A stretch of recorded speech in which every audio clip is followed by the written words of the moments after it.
Howdy, all. We will be getting to hockey in a second, but Russ wants to talk fast food at the start of the show. Go ahead, Russ.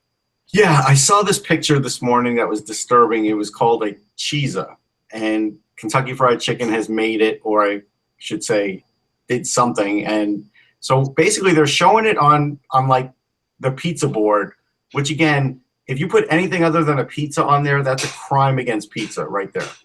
Only a pizza goes on a pizza board, but instead, this cheesa has a fried chicken, or we'll say crust.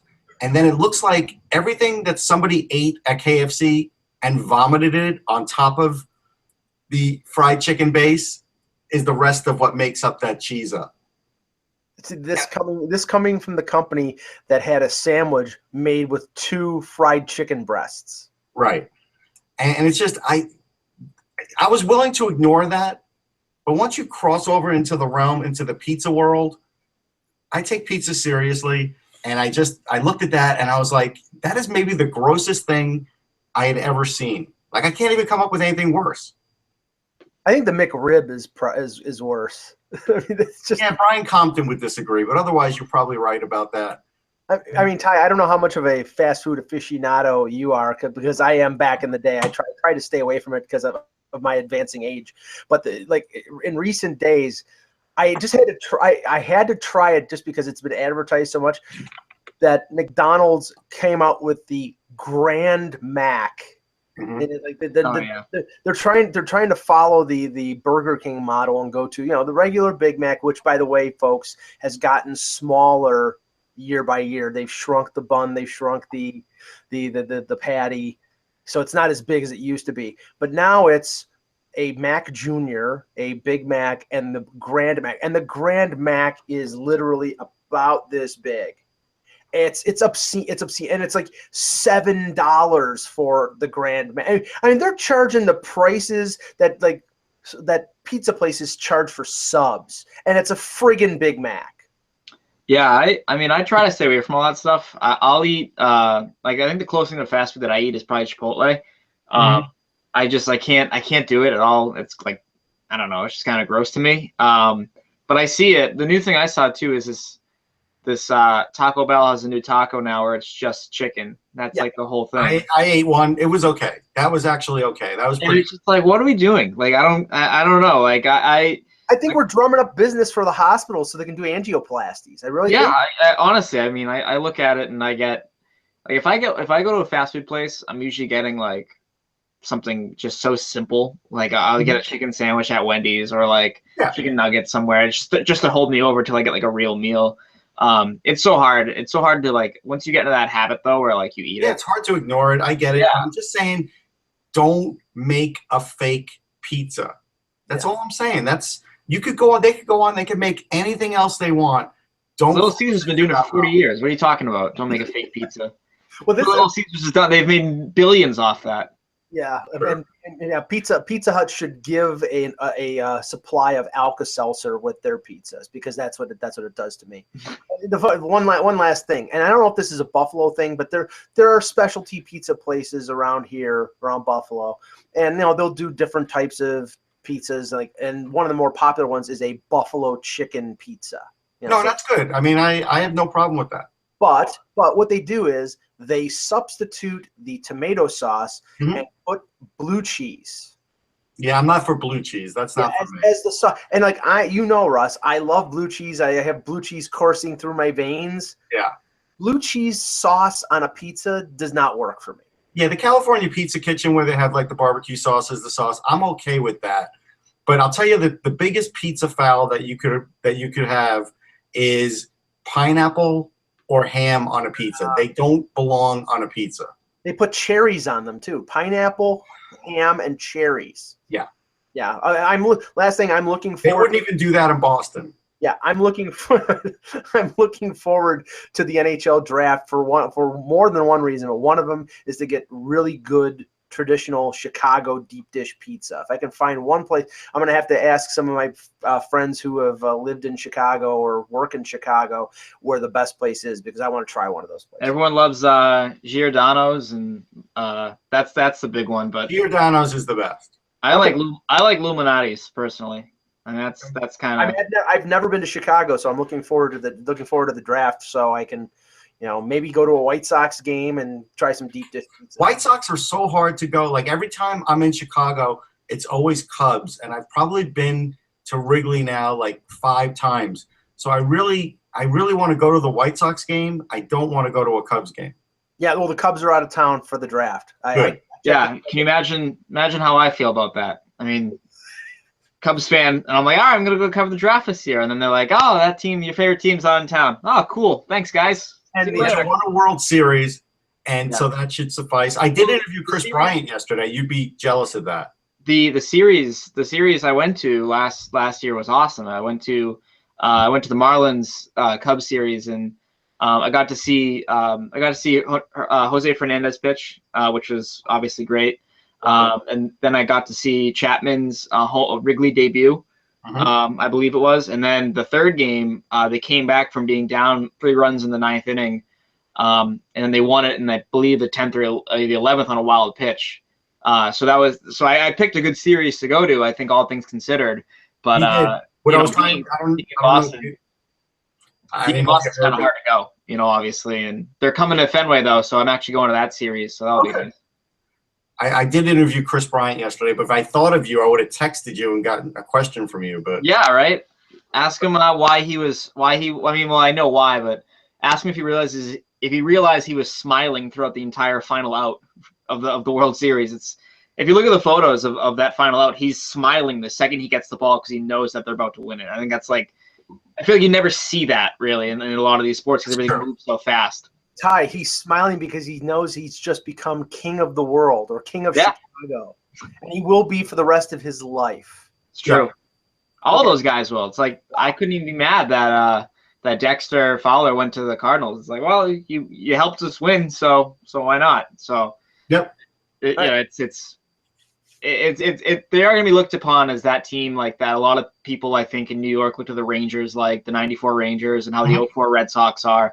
It's like those guys will always be friends no matter what. No matter where they go, no matter what they do, they will always be looked at as part of that team. And that's it's obvious that's an elite company that you find yourself in those teams. Because you're mentioning it, I'll share with you what I asked him. I asked him how many free meals he's gotten from restaurants and what's that been like. And he said it was starting to happen before the World Series. And he said, yeah, all of a sudden he'll just get these massive discounts or like they won't even charge him at all. And he's a young guy who really hasn't made huge money yet. So he's loving that. He says it's fantastic. He loves it.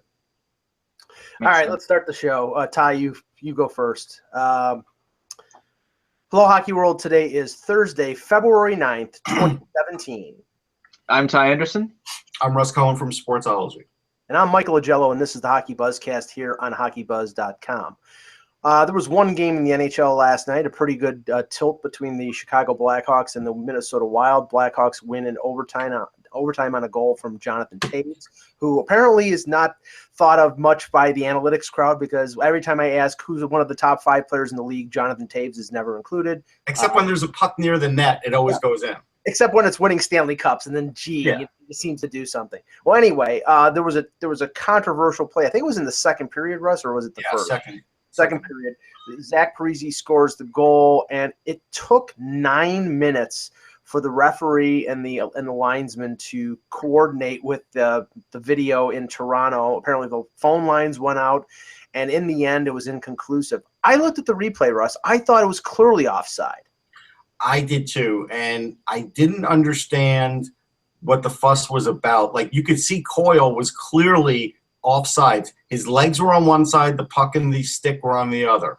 Like, it was really pretty obvious. But I got to tell you, when you ask Mike Milbury about something like this, and he said, well, they're not 100,000% sure. He said that. He actually said, well, how could they not be 100,000% sure? And then they talked to Milbury and they went right back around to him. And then he said 1,000%. Like, I don't know if Mike Milbury ever took math in school. Like, this is an issue where nobody in Boston probably ever asked him that question when he played for the Bruins. But I'm kind of questioning his math skills right about now. We don't do math up here. We just count rings. Okay. Sorry. Obviously in math class, Milbury got an A++. It's true. I will tell you this, Ty. On Sportsology, I did an article, and I compared Vince Lombardi to Bill Belichick. And before you give your knee-jerk masshole reaction, you should read it. Yeah. What do you say? Do you say like that Todd Bowles is better than Belichick in it or something? No.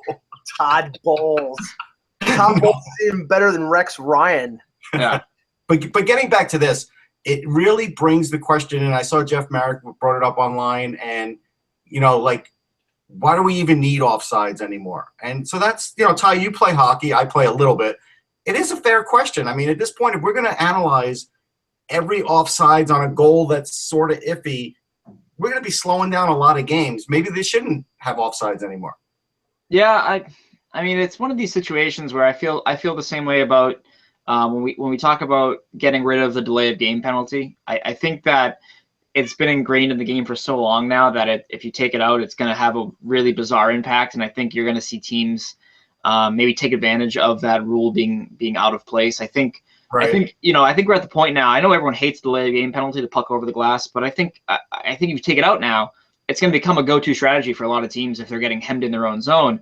Yeah. And I think if you get rid of an offside, I mean, that might be the way to cheat if you're down big and need a quick goal. I mean, maybe that's the way you do it. And I just think like you open up a whole new can of worms when you do things like that. The thing I hate, and this is probably something we'll talk about later, I know, but I hate the idea of being able to challenge a goal and challenge the offside if the player's skate is 2 centimeters up in the air going over the blue line. It doesn't make a difference at all. If you can find me the advantage that it gives that player, then right.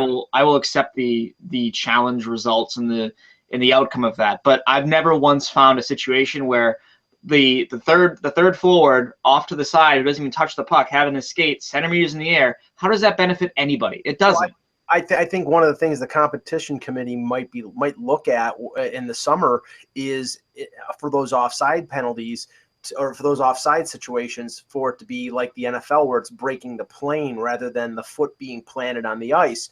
And the James White's touchdown in overtime, I mean, there are some people who think the knee was down and he didn't break the plane, but the ball did break the plane. So once that was established, it was a touchdown. I mean, this is like I don't know if that would have affected what happened last night, but I know. I don't think it would have because of the way the stick and the puck weren't meeting with the skates. Here's the thing. So you were saying that they lost their connection to Toronto, right? Yeah. But why were they using iPhones instead of the iPads? Like, did they not have a data plan for the iPads? And apparently the audio was because of the noise in the crowd. They could barely hear what Toronto was saying over an iPhone. I mean, okay. And this is the thing, this is a league that makes a lot of money. Okay. Invest in something that's bigger than a 7-inch iPad. How about having one that's like 12 inches? I mean, at least the NFL has a Microsoft Surface that, Belichick can break every game. I mean, these guys, I don't understand. Like, they're using little iPhones. It looks like a Game Boy Color. Like, it looks like a Game Boy. It doesn't look like actual. Like, I made a joke last week when a challenge similar to this happened in Boston, Toronto. I made a joke saying that the referee will have the call once he's finished this level of Mike Tyson punch out. Like, it took so long. It took so long, and it made no sense. And I just think that these things, we make a big deal about the lack of scoring in this league. We make a big deal about, the game not being quick enough, whatever you want to call it. So get rid of these challenges. I mean, it took about 6 minutes in Boston for them to say, hey, it's inconclusive. By the way, Toronto, you lose your timeout because we can't figure it out. That's not fair to Toronto. It's not fair to the fans of the crowd. Same result. Yeah, it's ridiculous. And Jeff Marek made a good point on the Hockey Central show previous to this show about if it's inconclusive, if the replay doesn't determine exactly what happened, why should a team lose their timeout? Yeah, I sort of agree with that because, I mean, really, it's up to them to have a determining ruling. Right. And if they can't have a determining ruling, then why would you penalize a team for asking for clarification? So, okay, let's move on because there's a little bit of news. And last week, Friday, out of nowhere, Arizona State University announced that they were bailing on the deal to build a stadium along with the Arizona Coyotes. I think it was in Scottsdale or Tempe. I think it was Tempe. After that, that apparently caught everybody by complete surprise. There was a report in the Glendale Star yesterday that stated that officials for the Coyotes had looked at arenas in Seattle and in Portland as potential options. Now, Anthony LeBlanc, the president and CEO of the Coyotes, came out this morning and said recent reports in the Star that the Coyotes ownership group has explored arena options outside of Arizona are completely false. The Star referenced an anonymous arena source and an anonymous Coyote source, and these are a fabrication. Now, Russ, last night when Eck and I just touched on this, I said this smacked to me of leverage. They want a little leverage, maybe for Glendale, because they know even if they build a building in Arizona, they're going to have to stay in Glendale probably for a couple more years, and they can rake them over the coals, because they have nowhere else to play. It just smacks of some sort of leverage play by the current ownership. Well, I mean, I think it is to some degree, but I also think that there's some truth to this. I mean, why go to the lengths of saying that the Trailblazers have an arena that can be converted? Like, I never heard that before. Have you? I've always heard Portland as an option, but No, but I mean, this is like way more than I'd ever heard. Like, why would it come up in conversation? Do the Portland Winterhawks play in that building? I don't know. No, I don't think so. Yeah, I think they play in a much smaller venue. And so that's what I'm saying. I think because, like, when conversation like that happens, I think it did happen. And I think that actually, I think Portland is a fantastic spot. And it wouldn't shock me if that ends up being the spot. Because, again, here's the thing. When you get down to the nuts and bolts of it, they want to get that $8 million a year from the government to run the team. And that team in that building is not going to be close to filling it. They're going to be second or third worst in the league in attendance. That's what they're going to be. That's what they are now. They're probably going to stop paying $8 million a year for that, regardless of the jobs. And I think that's going to push this ownership to do something else. And that something else could be Portland. Ty, I mean, I know that there was some talk in the last few days regarding Seattle. There was a bid by, I think his name is Chris Hansen, for a privately funded arena in Seattle. There's other bids regarding the revamping the Key Arena. The thing about Seattle, they keep talking about Seattle, but if they go back in there, it's going to be in concert with an NBA team, and they're going to end up being like the fifth most important team behind the NBA, NHL, Major League Baseball, and MLS in Seattle. I think Portland is a good fallback, but I still stick with the fact that Bettman is going to do everything he possibly can to keep that team in Arizona. But it's right now, this is just a big cluster. Yeah, it's true, and it's kind of fascinating to watch how quickly they got the Thrashers out of Atlanta and put them back in Winnipeg, or put them in Winnipeg, and you look at that versus how long they fought to keep the Coyotes in Arizona. And what point do you say, hey, this isn't working? This isn't working for us. I'm sorry, we have to make a decision here, because this has been a saga that's really outlived Twitter. I mean, when you first signed up for Twitter in 2008, 2009, this was one of the big talking points, that the Arizona Coyotes may be trying to move out of Arizona, and you have to figure out what the solution is there. And it's been almost 10 years, and we're still talking about this. And I think that's damaging. It's telling. It's, how can you invest in a franchise that you don't know what the future is? And I think that's a real problem. Obviously, they have a lot of great young pieces. They have a bright future, but you want to know where that future is going to be. I think that's a big thing that's going to be a problem for the city. And I look at where they are. I mean, I've said now for years, I think Seattle needs an NHL team. It's the perfect location. I think that this is a city that embraces the teams now more so than ever before. I think losing the Sonics kind of, I don't know, made them feel it in that regard. You look at the Seahawks, you look at the support for the MLS team.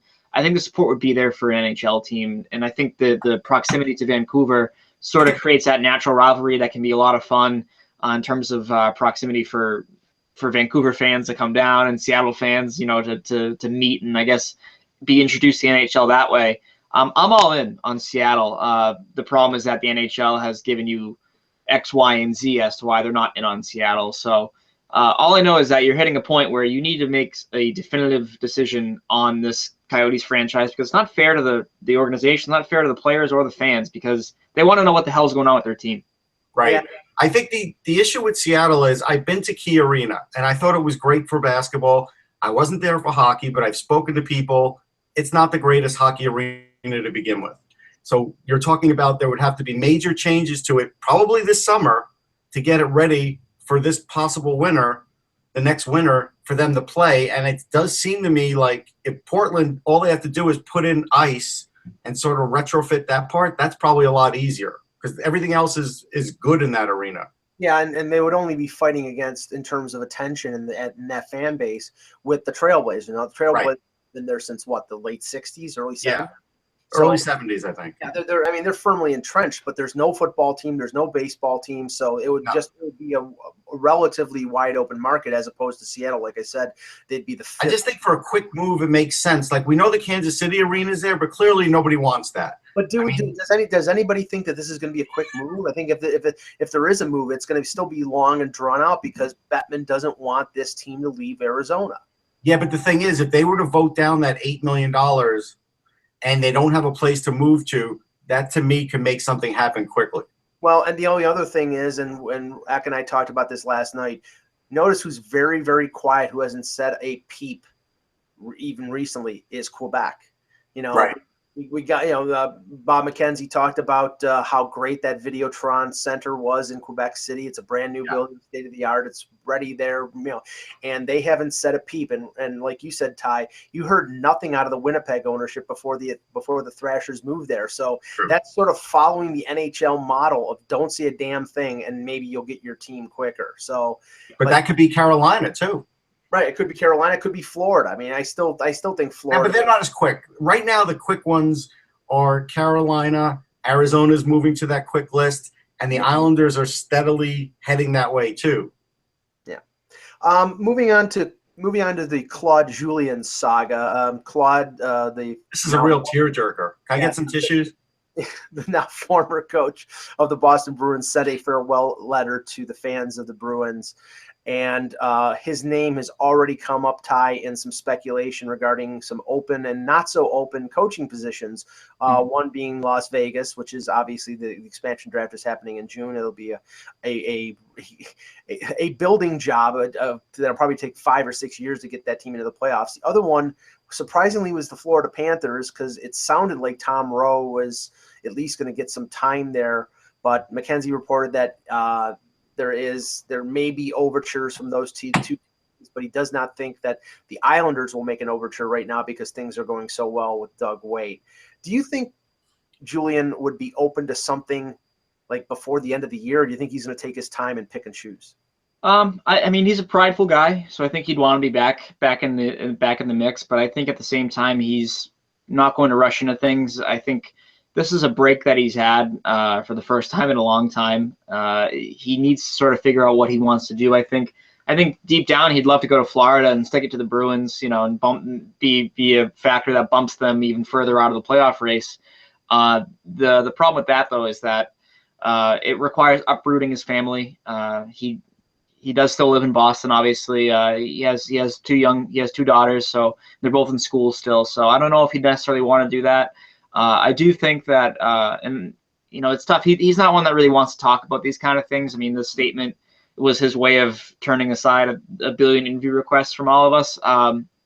But I do think that he's sort of looking at the big picture and maybe saying, okay, I'm gonna wait this out and see what opportunities actually come my way this offseason. I know Vegas would have a lot of interest.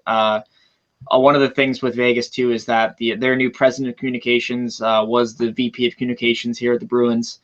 So it'd be a similar situation in the sense where he could sort of do the PR thing the way he wants to, which was something that I think is important to a coach. I think you want to know the temperature of the room and the media and what the day-to-day process is going to be like. You don't want to have to deal with loose cannon players and things of that nature. So I think Vegas is the best fit for him. I think that's sort of where he's going to ultimately end up. But Florida wouldn't surprise me because Florida, Dale Talon has a tendency of picking up old Bruins players or trading for old Bruins players. There seems to be a relationship there. So it wouldn't surprise me if they grab the coach as well and they say, okay, this is our new coach. But I do think that Vegas is the best fit. Whether or not that happens now or they announce that in May remains to be seen. But but that's sort of where I would put it, because the fact that Vegas is going to have a lot of veteran players and whatnot. It's not as if Julian's walking into a similar situation where he's going to be asked to develop and win at the same time. I mean, with Vegas, a lot of veterans, a lot of older players. I think it's more of his style situation, if you will. Russ, you had some about Vegas? Yeah, well, here's the thing. So 2 things. First one is, I've never heard of a Dear Claude letter, but I imagine in Quebec it's pretty common. So that was, in the States, it's something new. I thought I'd throw that in there. But as far as Vegas, George McPhee was on Sirius yesterday and did not give an inkling about hiring a coach. And Julian's been out there for a few days. Nobody's asked for permission yet or anything. That could be his doing. But it does make me think now that Vegas has their eyes on somebody that has a job. And that's probably somebody's assistant. And that's why they haven't committed to anybody yet. Because you would think at this point we would start seeing the interviews lining up for these guys that are out there, but nothing has been lined up. Not one. So it makes me think that there's somebody that's in somebody's organization that's under contract that won't be, or they could ask to get out of it after the season ends. Well, I know that Eck had heard a rumor regarding John Stevens in that would be one of them. Yeah, and that there might be some promotion of Stevens. Now, right now he's an assistant coach, but I think what Eck was intimating at was the fact that he would be named essentially the associate head coach and coach in waiting, like Mike Yeo was. Because we don't know how long Darryl Sutter is going to be in LA. I mean, there's been hints that we keep saying that, but yet he's still there, right? Right, but I mean, it sort of codifies Stevens as he's going to be the next coach here. So other codifies. You're using big words now, Mike. Come on. Sorry, I went to college. What can I say? But. Wow, that was you're really feeding into the 1%ers here. I'm just letting you know. Well, the thing with Stevens though is that he's already the associate head coach. So it's how much more can you really? I mean, he's pretty much up against it. Yeah. Unless they say he will be the next head coach, like Doug Armstrong said with Yo, like like Bill Belichick with the Jets. I'm sorry, never mind. Yeah, well, thinking outside the box here, because we know, I agree with Ty in a sense that I don't think he's going to jump at a job. I think he's going to take his time and pick and choose. Maybe the Islanders are not going to be interested, but I don't think Doug Wade is a permanent solution. I think they'll be looking for somebody, and that might be an opportunity that Julien would jump at. But do you see any other places right now where coaches are in trouble that you think would be a good fit for him? Russ? I mean, the joke is Montreal, right? I'm not buying it. He wouldn't go. I don't think he would go back there. I don't think it's a situation he'd really welcome.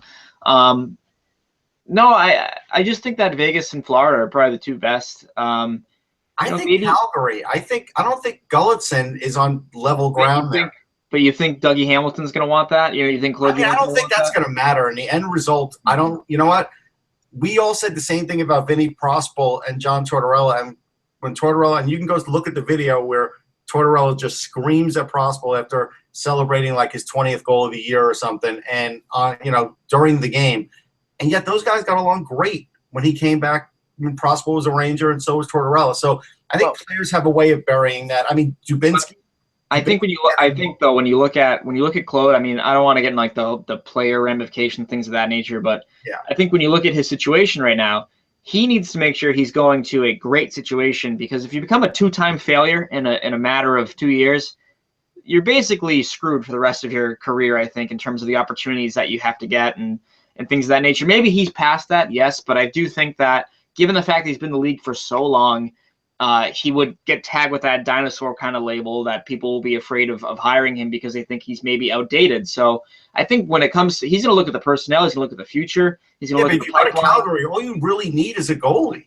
Yeah, and just ask Brian Burke if he wants to trade Dougie Hamilton. I'm sure you get an interesting answer. But all they need is a goalie. Really, they have the future. They have guys in their system. Jankowski's on the brink of coming up as well. He'll be up next year. Like they have guys. I think that Dallas might be a fit, because I think Lindy Ruff, and we've talked about this before, Russ. I think Lindy Ruff. I agree. It's getting close for Lindy now.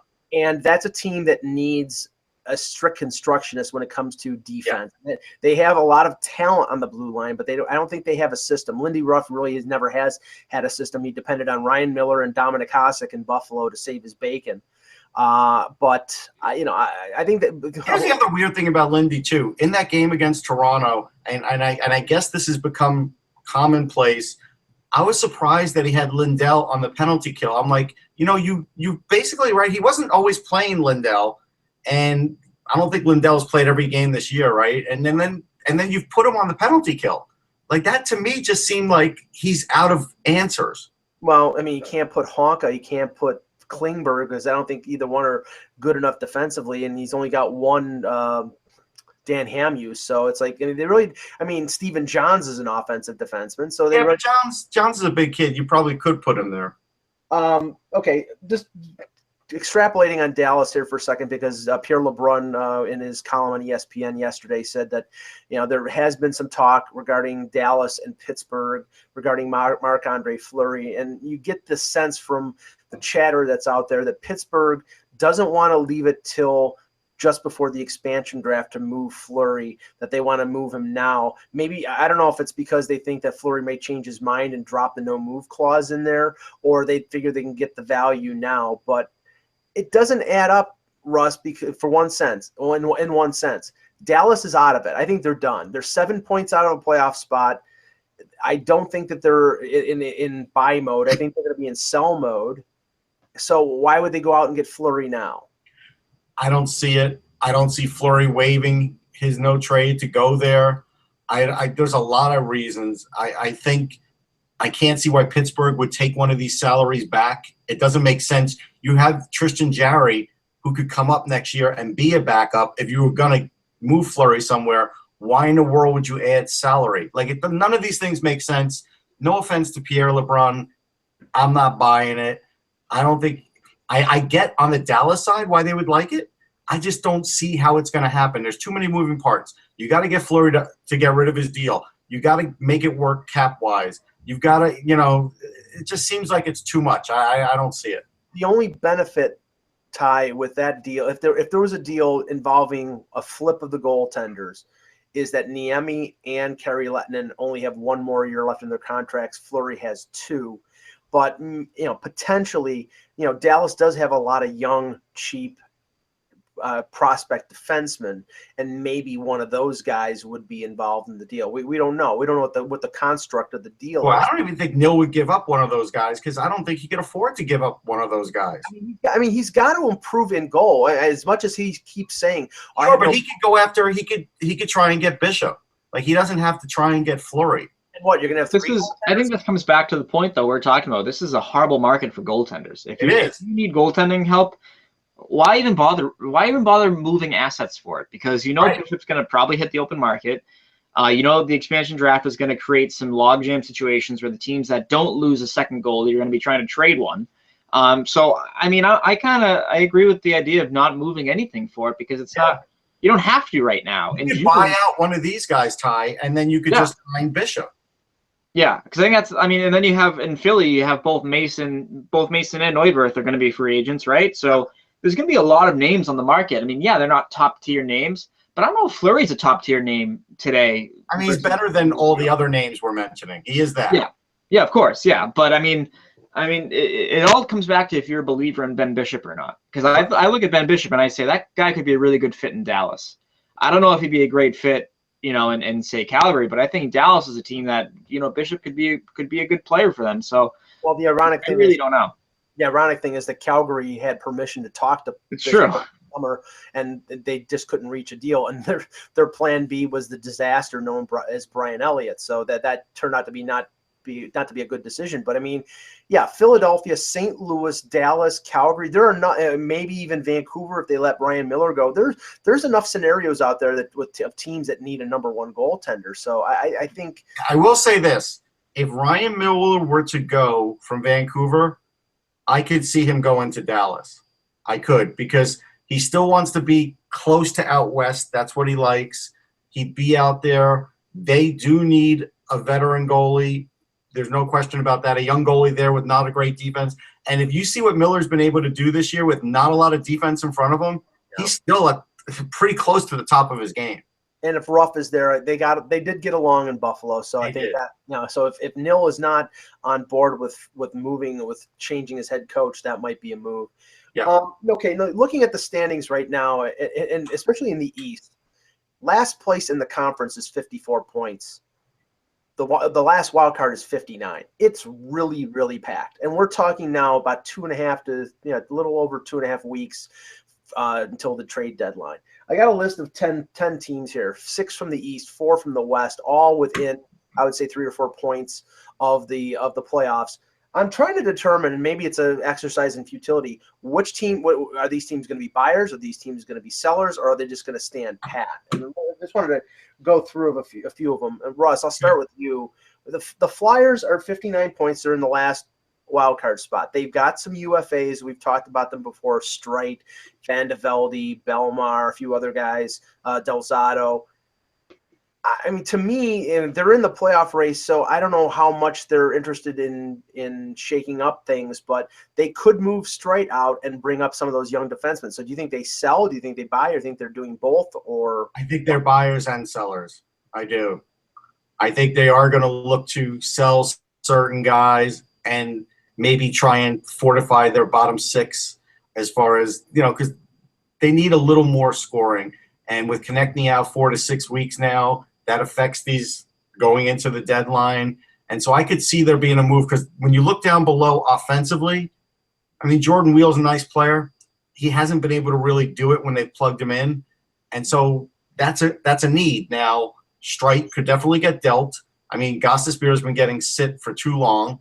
And so they could throw him back in, and you've already got that filled. Maybe at the end of the season, Travis Sanheim does get a look. It is possible. So I think you could do that. So I think buyers and sellers. Ty, the Bruins, they're at 58 points. They're 2 points behind Toronto and Ottawa in the Atlantic. They've not their games played. They're 3 games above the Leafs. They played 55. The Leafs have played 52. You keep hearing stuff about Shattenkirk. I think that's fantasy. You've got you've got Lyles and Dominic Moore as UFAs.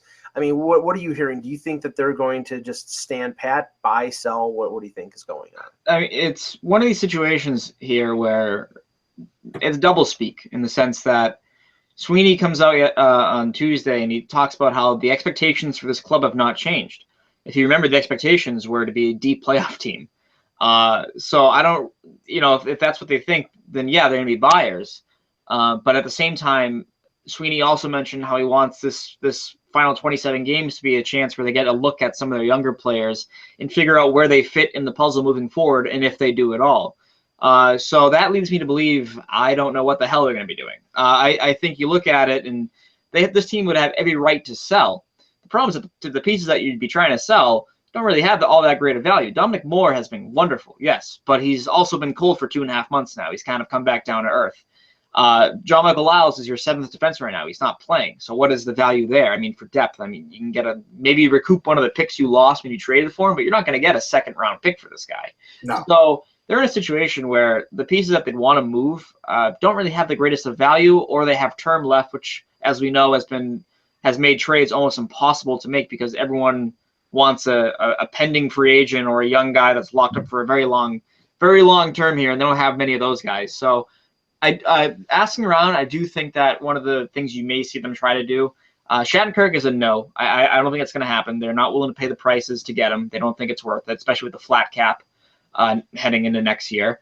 One of the things that they may still try to do is acquire a younger player that is under contract for the foreseeable future who can help them both now and next year, and then beyond that. I think that's the biggest thing that they're looking for right now. That's when I come back to a guy like Trouba. I come back to some of the defensemen that they have in Minnesota and Anaheim.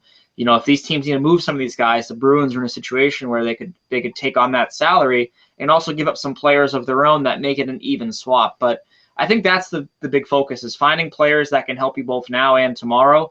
They're not in the business of rentals, from what I've gathered. They don't want to spend the assets on a pending UFA. They're looking more along the lines of a guy like, we've been here before, but Jacob Trouba, Gabriel Landeskog. You might see. Here's the thing about Trouba. I get the thought about Trouba, but I also get the feeling they may test the waters on McAvoy even this year when his season's up. Like, if there's still a season for them. Like, I don't – if they test out McAvoy and they like what they see, I think Trouba's out then. But if not, maybe you're right. But I think that's a big thing, too. I think when you look at their defense, they have enough righties in the pipeline, I think, between Carlo – McAvoy, and Colin Miller's been great for them. He's been one of the few things that's been really good for them this year. So, and then you have McQuaid and Kevin Miller as well. I mean, you have 5 righties that project to be on your roster next year. So if you add another guy to that, now you have to move at least 2 of those players. You'd think out of that group, only Kevin Miller can play the left side, and on the left side you have Chara and Krug. So maybe he slides in there, of course, but I do think that's something that they need to be cognizant of and realize that if you pick up another righty. Is Chara going to be there next year? Do we know that for sure? I think so. I mean, the way I've said this before on here, he doesn't leave unless he wants to. I haven't got the idea that he wants to leave. I think he's obviously this is a new situation for him. He's going to have to see how he likes playing under Cassidy. I would make the case, though, that Cassidy has been running the defense all year and there hasn't been any problems with Chara. So I think it's going to be okay. But I mean, that's something too. We don't know with a lot of these players. How is Chara going to handle this? How is Krejci going to handle this? Right. How does Cassidy view David Backes? How does he view what the role of Matt Bolesky, Jimmy Hayes, these guys? What is their role? And that's something that we don't know yet. It's the thing about Boston is that there was a lot of comfort for a very long time, and now it's going to be uncomfortable for some of these guys. Some of these guys are going to have to go back to proving themselves. You're going to have to go back to proving that they're still a top talent in this league. And I think a guy like Krejci, I mean, that's a player I look at and say, okay, spotlight's on you, buddy. You're the most expensive forward on this team, and you've played like garbage a lot of the time this year. And now you have to reestablish your worth to this new coach. You should look and see how many times they play the Flyers towards the end of the season. He lights them up. That'll help them. Ty, if they need a left-hand shot defenseman, I know Martin Marinson's available. Oh my goodness, he is a nightmare. Watching him last weekend, I was like, this guy is just my goodness. One last thing. Rask hurt his groin before the Toronto game. Surprisingly started, was pulled after 4 goals. I don't think he's shedding a tear about the coaching change. To be honest, but the question is he anywhere close to 100%? Is he going to miss any time, or is he back in? They play San Jose tonight. He is not 100%. And when this injury first happened, on him now, right? It seems like the fans are souring on him a bit. No, I think it's more of along the lines of they're souring on the idea that this guy got put out there for 45 games already when he missed about 5 with an injury. So he's played all but 9% of the available starts that he could make, and they understand that this was going to happen. When he got hurt in October, I asked him, I said, are you 100% now? When he came back, and he said no. I said, are you going to be 100%? And he said, probably not. He said, I don't think I'm going to be 100% this year unless I get a month of rest, and we know that's not going to happen. That's what he said directly. Right. And this is not a surprise. Like, he's a guy with a slight frame. He's always been this guy. Yeah. You always knew you weren't going to be able to play him like a hobby bullet amount of games. Like, it is shocking to me that they went down that road. Yeah, and that's the thing. It's like, what's funny? It's you look at their backups, right? They have 13 decisions by backup goalies. They have 4 points in those out of 26. That is insane. If they break even with those, right? Let's say they get another 9 points and they're 13 out of 26. They're in first place in the division. Yeah. That doesn't come back to the coach. That comes on you not having a good backup. I have to say that I only saw a period and a half of him, and I haven't seen a lot of his play this year. But Zane McIntyre really didn't impress me in that game against Toronto because that Van Riemsdyk. He's too young. He's too young. He's not ready. And he's had about 25 games in the AHL, and they've put him into this situation. And it's a classic case of he's been too good for the AHL. He has like a .950 save percentage in the A, but he's not good enough for the NHL. He's a classic tweener right now, and Hudobin's back up now. Hudobin's going to be their backup tonight. He may even start for all we know, because they need to get a start for him in these next couple of games. They have 3 games in 4 nights beginning tonight, so it's another situation where you need that backup to get you a point, and they haven't had a point from backup since early December. It's just insane to me. Last quick thing: do you think that they're ready to move on from Malcolm Subban? Do you think they would use him as a piece in a possible trade? Because it doesn't seem like he's in the mix anymore. Yeah, it's interesting because he's played really well these last few games in the AHL. But you've kind of seen this before. He can light up the AHL. That's wonderful. But if he doesn't even complete an NHL start, what does it really matter? Right. So I think the situation where if you see the Bruins lose these next 3 games and it looks like the playoff hopes are officially fading out of frame, I wouldn't be surprised if they give him maybe one last look before the deadline, just to see where they're at, see where he's at. But again, 2 NHL starts, 2 early exits. It's very hard to really bank on this player, A, being productive for your team, or B, having any sort of real trade value on the market that makes it a move that you necessarily rush to get done before the deadline. Here's a thought too.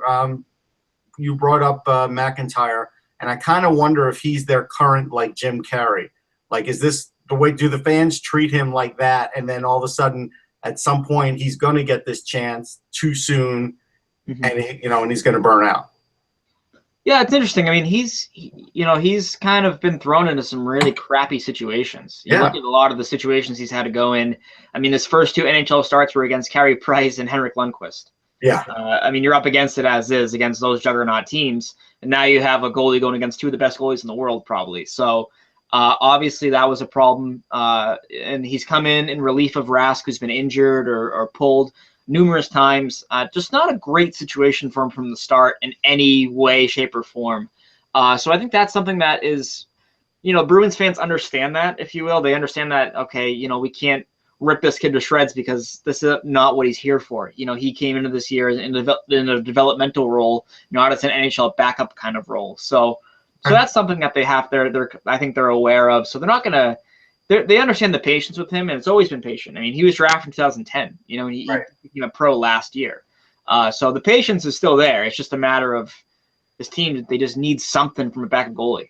Let's go through the rest of this list quickly here, just like get your brief thoughts. Russ, Islanders 7-1-2 in their last 10 games with Doug Waite as their interim coach. They're starting to get back into the race. Do you think they're buyers, sellers, or they stay? I don't think they have a choice but to be buyers, because I think ownership would lose some fans if they didn't try and buy.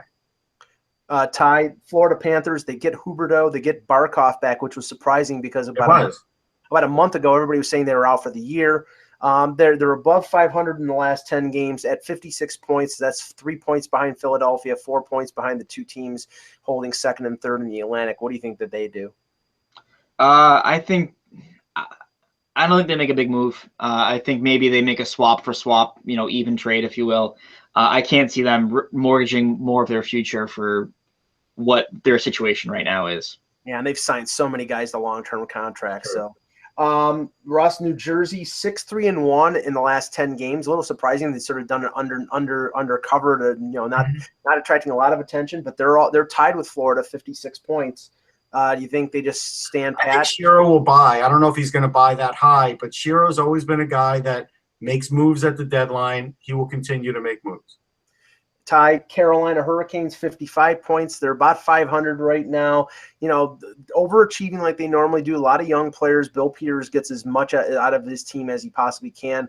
It would be a little, I think, out of the ordinary for them to be a big rental buyer, but they're close enough right now. What do you think?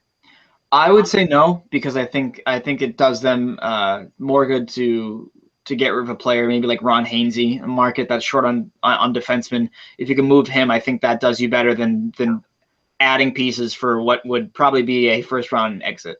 And they have a first round pick in Hayden Fleury down in the AHL, who probably could come up and fill that position if they wanted to, or Ryan Murphy or whoever. Going to the West, Russ, St. Louis, 59 points. They're tied for the wild card right now. They have no choice but to buy. Like, they really don't have a choice, because I mean, they're not going to sell Shattenkirk. They're not. They have no choice but to sell. I mean, it's Berglund and Shattenkirk. I think the way that market is, I don't know ownership well at all, but I get the feeling that the edict from that ownership, based on their last run when they made it for like 30 years straight in the playoffs and then didn't make it, that they're going to try and make the playoffs at all costs. I think that's what they're built for. I think that's what they're going to do. I don't think they're going to mortgage a ton, but I think they're not going to trade Shattenkirk unless they fall out of it like a week before, and I don't think that's going to happen. And I think they'll make a move. I do. Teams are not biting on Shattenkirk right now for whatever reason. It's just the price is too high, and they're not into the idea of a sign and trade. I think a lot of teams have a feeling he's going to be signing with the Rangers when he hits the market next year. I mean, that's what we all think, but we don't. I think it scares people off. I think if you were going to make a trade, weakness for weakness, Shattenkirk for Bishop. I know it's been the rumor of the year. Everyone writes about it, but I do think it makes a lot of sense for both teams. But apparently the only offers they're getting are rental offers, and it's like a first-round pick and a prospect, and this draft is not looked at as being good. So if that's the case, then they may as well keep him and try to make a run. But I honestly – Listen, this draft is good enough that a first-round pick is a first-round pick. Trust me. I agree. I mean, I'm not saying, just throw them willy-nilly, but I'm just saying, like, they appear to be more – there's more options in terms of first-round picks being offered in trades like there have been in the last 2 years because those drafts were packed.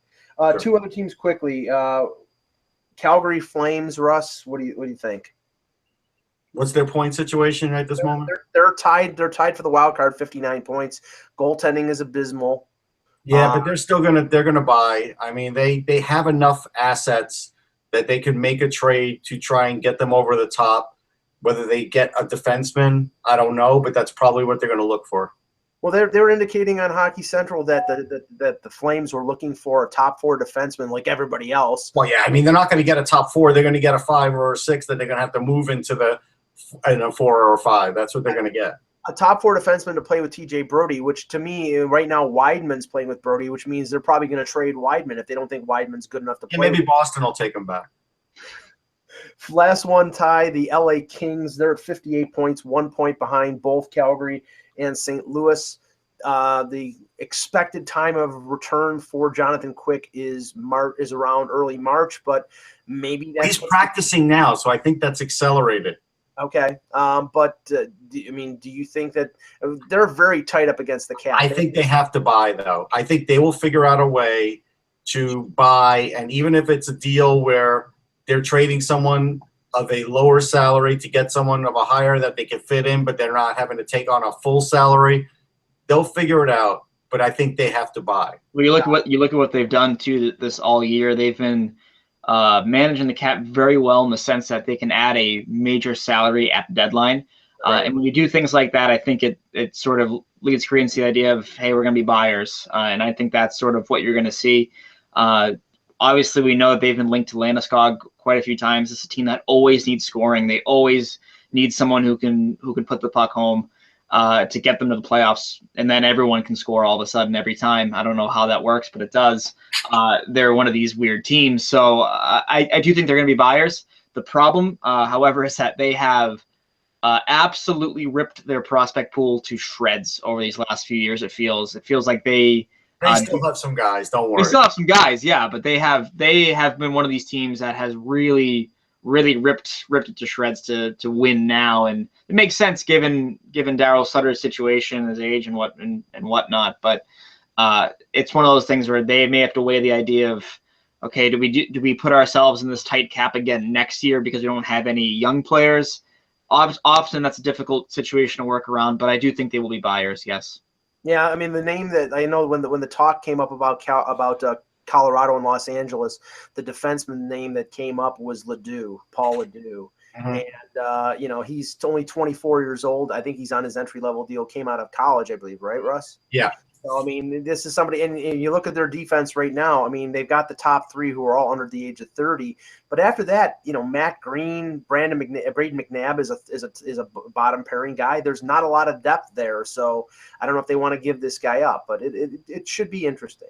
They always – listen, the one thing about the Kings is they produce defensemen. Don't worry about the Kings in defense. Okay, one last thing. I will ask this as an open question, see if either one of you can guess. February 9th, 2015, exactly 1 year ago today, what major trade occurred? 1 year ago today? 1 year ago exactly today. February 9th, 2015. It was a massive, I think it was 8-player deal. Oh, the one the Leafs and Islanders made? Nope. No, that was a training camp. That was a 5-for-1. No, the major deal that happened was the Dion Phaneuf trade. Oh yeah, wow. Yes, and Dion Phaneuf, Mahalik, Jared Cowan. You know, I won't go through all of them because some of the names. We should give Phaneuf credit. Like, he's doing really well in Ottawa. Well, it's ironic that you say that, Russ, because yeah, he has played well in a secondary role, playing with Coach BC. Top pairing is Mathot and Eric Carlson. Right. Don Brennan and the Ottawa Sun came out I think either today or yesterday with a report that said that the Senators, with the expansion draft, are considering asking Phaneuf to waive his no move clause because they have to protect CC, Mathot, Carlson, and they don't want to go 8 skaters and 1 goaltender. Question is Vegas, if you have a 31 or 32-year-old Dion Phaneuf, I'm not sure how old he would be at that time. They take him in a heartbeat. You think Vegas would pick him up? Yeah, and actually, and this leads to something too. Like, I saw something in the in Philly where they're kind of wondering what they're going to do with their defensemen and how things are going to work out. And I saw the name TJ Brennan pop up because he's playing in Lehigh. I don't think he's even an NHL player, even for Vegas. That's the problem. And I'll tell you what's going to happen. Even though we think the rosters will get cut down severely and trades will be made and everything else, there's definitely a defenseman market for Vegas. They're going to get somebody from Minnesota, whether it's Brodin or whoever. They're going to get somebody. They're going to get somebody from Nashville. Even if it's Nashville's worst prospect defenseman, it's going to be pretty good. And again, this is going to be another case where they would take him in a heartbeat. If you could all of a sudden have 3 decent defensemen on an expansion team, you're going to do it. Yeah, I don't know. I don't know about. I mean, Minnesota has 6 defensemen that they like. Yeah, they can't. Even if it's Christian Folan, like they're gonna get a decent defenseman. Yeah, I don't think they're gonna make any move before the deadline because they're a top team in the West. And I heard it yesterday on Sirius. One of their beat writers was talking about Dumba maybe not being protected. Matthew Dumba would be picked up in a second by Vegas. They will trade Dumba before the expansion draft to somebody to get at. You would think. Yeah, you would think. There's no way. So, okay, guys, great show. Actually, Mike, one question. It's really been bugging me all show. I have to ask you this. Okay. Are you wearing that shirt inside out? No. Okay. No, because it's up on the shoulders there. It looks like it. Ty, can you back me up on this? Does it look inside out? You don't know fashion. That's what it is. That's all that is. For Ty Anderson, for Russ. Go Knights. I'm Michael Agello. Thanks for watching, and remember, without the buzz, it's just hockey.